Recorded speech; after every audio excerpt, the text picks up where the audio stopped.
শুভ দিন বন্ধুরা, আশা করি তোমরা খুব ভালো আছো। গত পর্বে আমরা ঋণপত্র বা ডিবেঞ্চার নিয়ে আলোচনা করেছিলাম, আর আজ এই পর্বে আমরা ঋণপত্রের বিলীকরণ বা ইস্যু অফ ডিবেঞ্চার নিয়ে বিস্তারিত আলোচনা করব। তাহলে চলো শুরু করা যাক।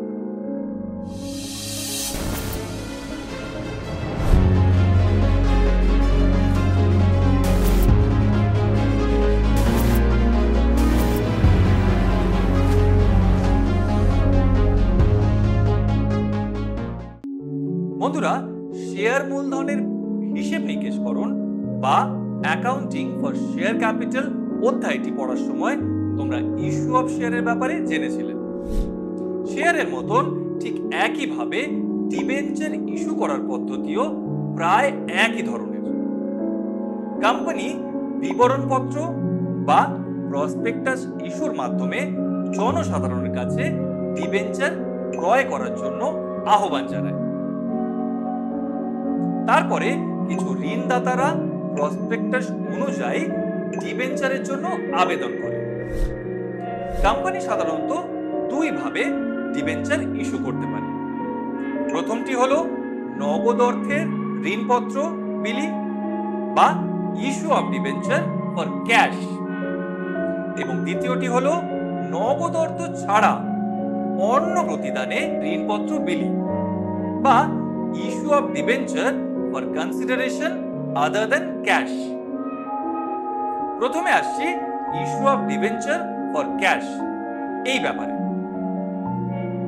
কোন প্রতিষ্ঠান ডিবেঞ্চারের ভ্যালু কত রাখবে তা নিজেই নির্ণয় করে, সেটা আইনত কোনো বাধ্যবাধকতা থাকে না। প্রতিষ্ঠান তাদের সুবিধা মতো ভ্যালুও ঠিক করে। ডিবেঞ্চার সমহারে বা অ্যাট পার, অধিহারে বা অ্যাট প্রিমিয়াম, অবহারে বা অ্যাট ডিসকাউন্ট, এই তিন ভাবেই বিলি করতে পারে। আবার ডিবেঞ্চার হোল্ডাররা দুভাবে ডিবেঞ্চারের ভ্যালু প্রদান করতে পারে। এক নম্বর, এককালীন অর্থে ঋণপত্রের মূল্য প্রদান বা debenture amount payable in lump সাম।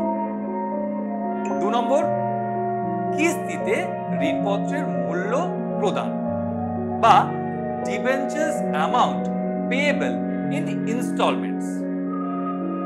আশা করছি তোমরা খুব ভালোভাবে বিষয়টি বুঝতে পারলে। আজ তাহলে এখানেই শেষ করছি।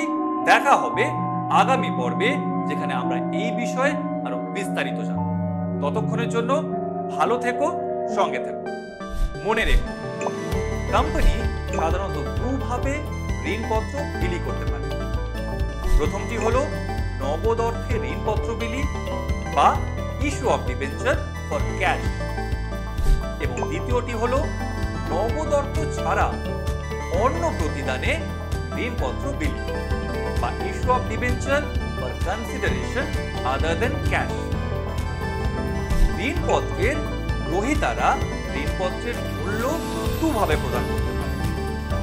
এককালীন অর্থে ঋণপত্রের মূল্য প্রদান বা debentures amount payable in lump sum, এবং কিস্তিতে ঋণপত্রের মূল্য প্রদান বা debenture amount payable in instalment.